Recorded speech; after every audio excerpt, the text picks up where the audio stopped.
Hello, नमस्कार दोस्तों। तो आइए हम शुरू करते हैं आज आपके जो 10th क्लास की जो बुक है फर्स्ट फ्लाइट, उसका जो पोइट्री पोर्शन आपके दे रखा है, उसकी जो फर्स्ट पोम आपके जो दिए हुए डस्ट ऑफ स्नो। डस्ट का अर्थ होता है धूल। डस्ट का अर्थ क्या है? धूल। ऑफ स्नो इसका अर्थ होता है बर्फ़ की धूल। इसका अर्थ क्या है? बर्फ़ की धूल। देखिए, इसका अर्थ आपके क्या दे रखा है? बर्फ़ की धूल। अब बर्फ़ की धूल क्या होते हैं? बर्फ़ के ऐसे छोटे छोटे कण जो बिल्कुल एक मिट्टी के धूल के बराबर आपको दिखाई दे। तो इसमें जो कवि है, आपके जो पोइट है, वो रॉबर्ट फ्रॉस्ट है। रॉबर्ट फ्रॉस्ट बहुत जाने माने कवि माने जाते हैं। और इन्होंने कई सारी ऐसी पोइम लिखी हुई है जो इनको एक कवि माना जाता है, इसलिए तो पोइट है आपके रॉबर्ट फ्रॉस्ट। अगली जो आपकी जो पोइम आएगी, इसी पार्ट की जो सेकंड पोइम है अपने, फायर एंड आइस, उसके लेखक भी रॉबर्ट फ्रॉस्ट ही है। और देखिए जो कितनी शॉर्ट पोएम इन्होंने लिखी है, लेकिन ध्यान रखिए बहुत कम शब्दों में इन्होंने इस पोएम को लिखा है। देखिए केवल इतनी सी बड़ी कविता है और ये आपके एग्जाम में आती है और कई बार इसके प्रश्न एग्जाम में पूछे गए हैं। तो देखिए कितनी छोटी सी कविता इन्होंने लिखी है, लेकिन ध्यान रखना कविता दिखने में छोटी है लेकिन इसका भावार्थ काफ़ी गहरा है। इनका जो भाव है, इनकी जो फीलिंग इन्होंने इसमें जताई वो काफ़ी गहरी है। और आपको पता भी होगा, लोग कहते भी है कि देखन में छोटा लगे घाव करे गंभीर। तो चीज़ें छोटी होती है, वो वास्तव में अगर उनका अर्थ देखा जाए तो वास्तव में कभी वो बड़ी बड़ी होती हैं। तो आइए अपन इसको शुरू करते हैं और इसको बेहद शानदार तरीके से बिल्कुल हिंदी में आपको मैं इसको समझाने का प्रयास करूँगा। उम्मीद करता हूँ कि आप भी इसको वीडियो को पूरा देखेंगे और आपको अच्छी तरीके से समझ में आएगा, ताकि आप इसको अच्छे से याद करके अपने जो मार्क्स अच्छे ला सको। तो देखिए जो फर्स्ट इसमें जो अपन लाइन पढ़ते पहले, इसमें जो दे रखा है देखिए, the way Acro, the way Acro Shuk down on me the dust of snow from a hemlock tree.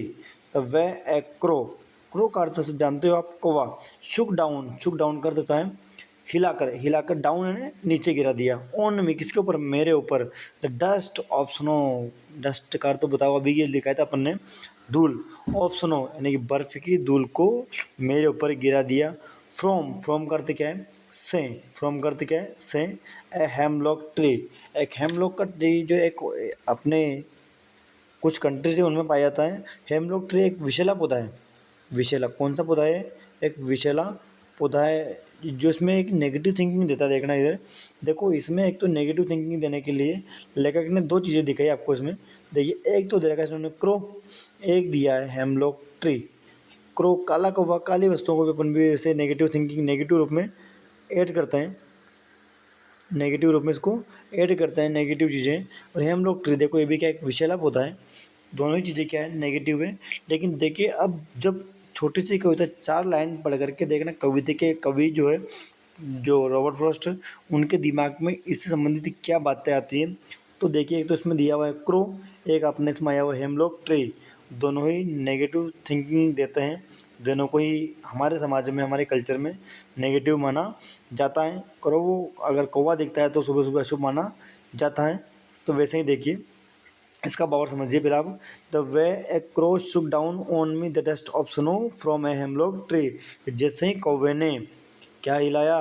Hemlock tree के ऊपर से, हेमलॉक ट्री से जैसे क्या हिलाया? शुक डाउन ऑन मी, जैसे इसने हेमलॉक ट्री को हिलाया, जैसे कौवा पेड़ के ऊपर बैठा हुआ था, पौधे के ऊपर बैठा हुआ था, और जैसे उसने इस पौधे को हिलाया, शुक down on me the dust of snow, तो मेरे ऊपर क्या गिर गई? बर्फ़ की धूल गिर जाती है। तो दिमाग कभी पेड़ पौधे के ऊपर, पेड़ या छोटा पौधा था उसके ऊपर, उसके नीचे बैठा हुआ था। और जब उसके नीचे बैठा हुआ है तो उसकी उसी पौधे की, हम लोग ट्री के ऊपर एक कौवा बैठा हुआ रहता है। मान लीजिए आप ये पौधा मानो आप, ये एक पौधा है और इस पौधे के नीचे यहाँ पर कवि बैठा हुआ है, लेटा हुआ है, बैठा हुआ मान लीजिए। और यहीं पर एक कौवा है जो वो वहीं पर बैठा रहता है और उसके अपने पंखों के माध्यम से वो जिसे वहाँ से उड़ता है वो। और उड़ने के बाद जैसे ही वो वहाँ से छलांग लगा के दूर जाता है, तो यहाँ पर जो बैठा हुआ ये कवि है, इस कवि के ऊपर बर्फ़ की कुछ छोटी छोटी बूंदें गिर जाती है, बिल्कुल धूल जैसी एक बर्फ़ रहती है, सूक्ष्म बर्फ़, वो उसके उनके ऊपर गिरती है। तो जैसे ही उनका दिमाग बिल्कुल वहाँ से हट जाता है, वो कुछ सोच रहे थे। तो आगे देखिए, आगे बढ़ते हैं। Has given my heart a change of mood and saved some part of a day I had rued.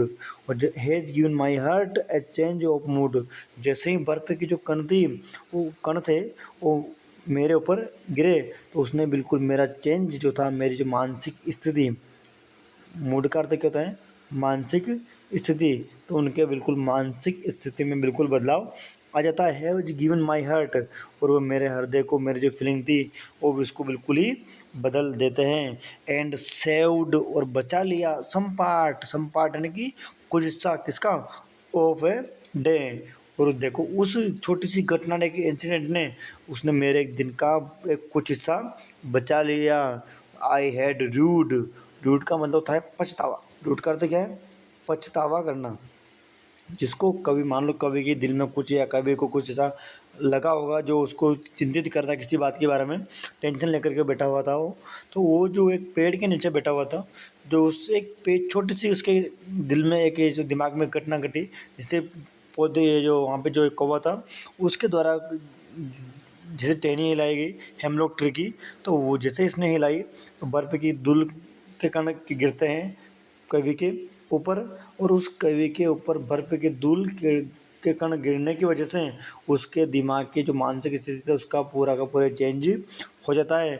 और उस घटना में जो खोया हुआ था, वो बिल्कुल उसके उस दिन बिल्कुल उसने जो अपना दिन बिल्कुल ख़राब कर लिया था, उसका दिन का कुछ जो saved some part of it, और उस घटना ने उसके दिन का कुछ भाग बचा लिया। आई हैड ड्रू, जिसको मैं सिर्फ क्या करता था, केवल पछतावा करके उसको मैं बिता देता था। तो देखिए कितनी शानदार कविता इन्होंने लिखी है। एक छोटी सी घटना कभी भी ऐसी घटती है जिससे हम, जो हमारा दिमाग जो किसी काम में लगाओ, और उसको पूरा अलग अलग थलग थलग कर देती है, ताकि जिससे हमारा दिन का पूरा भाग बच जाए। तो हमें भी कभी भी इसी किसी घटना में ऐसे कभी ऐसा दिमाग लगा करके बिना टेंशन, बिना किसी बात का टेंशन लेना ही नहीं लेना चाहिए, ताकि हमारा दिन खराब नहीं हो। तो इसी प्रकार से कभी आपको ये संदेश देना चाहता है। और देखिए इसमें कवि ने एक और चीज़ इसमें बताई है। देखिए, दो नेगेटिव थिंकिंग मिलके, आपको पता है, आप गणित में पढ़ते हो, माइनस और माइनस मिलकर क्या बनते हैं? प्लस बनता है। तो वैसे देखिए यहाँ पर भी इन्होंने क्या शानदार एक बात बताई है, जो आप इसको अच्छी तरीके से समझना। आप क्रो नेगेटिव माइनस, और हम लोग ट्री, दोनों ही क्या है? माइनस। अब दोनों माइनस और माइनस दोनों ही नेगेटिव नेगेटिव थिंकिंग मिल करके जब एक क्या बनाती है, एक पॉजिटिव थिंक बना देती है। कैसे? जैसे उसका चेंज ऑफ मूड, उसका जो दिन का जो भाग था, वो जो उसको बचा लिया किसे? जैसे ही उस कौवे के द्वारा हम लोग ट्री को हिलाया जाता है, उससे उसका दिमाग जो था उस घटना से दूर हट जाता है, जिससे उसका दिमाग बदल जाता है, उसकी मानसिक स्थिति वहाँ से बदल जाती है।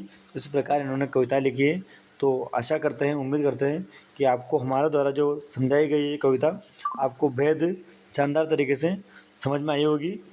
तो आप सभी को बहुत बहुत धन्यवाद। यदि अगर हमारा वीडियो अच्छा लगा हो तो लाइक और सब्सक्राइब ज़रूर करें। Thank you.